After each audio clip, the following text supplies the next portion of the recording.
નમસ્કાર અને સ્વાગત છે. આજે આપણે યોગવાણી યુટ્યુબ ચેનલની એક ટ્રાન્સક્રિપ્ટ પરથી પરમહંસ યોગાનંદજીના વિચારોના આધારે લગ્નના એક ખૂબ જ રસપ્રદ પાસાને સમજવાની કોશિશ કરીશું.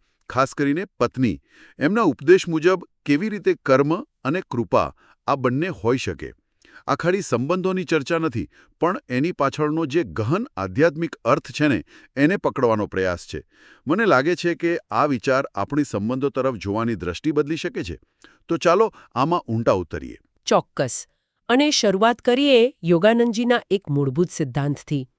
એમનું કહેવું છે કે કોઈ પણ સંબંધ અને ખાસ કરીને લગ્ન એ કાંઈ એમ અચાનક નથી થઈ જતો.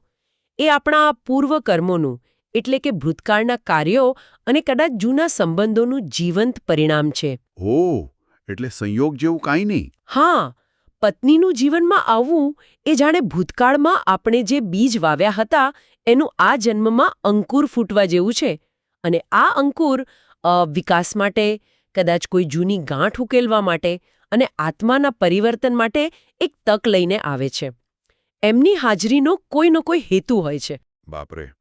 એટલે કે લગ્નમાં કશું આકસ્મિક નથી, બધું કારણસર છે. આ તો ખરેખર વિચારવા જેવું છે.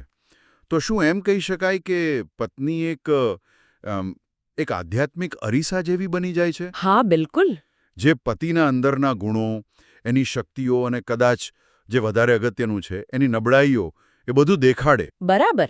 અને આ જ પ્રતિબિંબ દ્વારા કર્મના જે પાઠ છે ને એ સામે આવે છે. યોગાનંદજી તો કહે છે કે સંબંધો આત્મા માટે જાણે એક દૈવી વર્ગખંડ છે. અને લગ્ન જેવા જે ગાઢ સંબંધો હોય એમાં તો સૌથી ઊંડા કર્મના બંધનો સમાયેલા હોય છે. સમજાયું.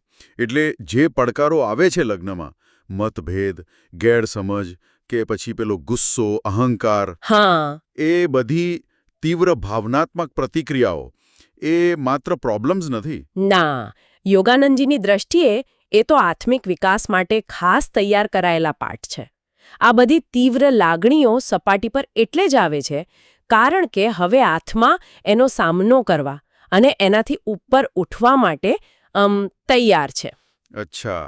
મને મારા પોતાના વિશે શું શીખવી રહી છે? એ તો